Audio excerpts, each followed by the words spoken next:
Washout. Near the end of Thomas's branch line there is a small station, and close by the railway crosses a stream on a short bridge. As the snow melted, the water in the stream rose higher and higher, rushing and swirling in its hurry to reach the river at the bottom of the valley. Each time he passed the place, Percy watched the water anxiously. "Don't worry," said his driver.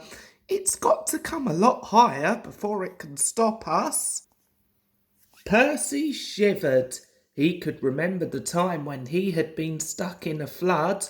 He had got very cold and very wet. The next morning, Toby came up from the harbour. "No problem with the steam," he said cheerfully. "The water is much lower today." "That's good," said Percy. He set off happily with Annie and Clarabel, and when they stopped at the small station, Percy looked carefully at the stream. His driver went to look too. Toby was right. The water level was much lower.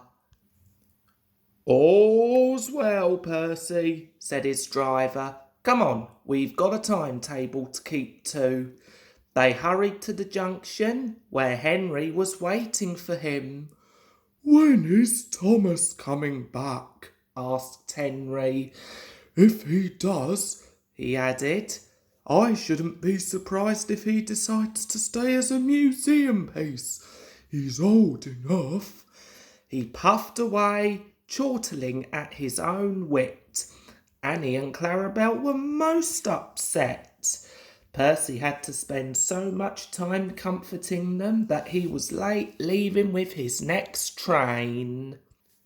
Percy had his tank refilled with water at the station by the river, and this made him later still.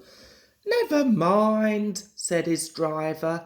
"We don't need to stop at the station near the stream this trip, so there's nothing more to delay us."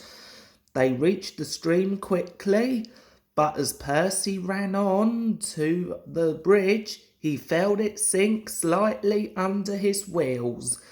There was an ominous creak. The bridge swayed.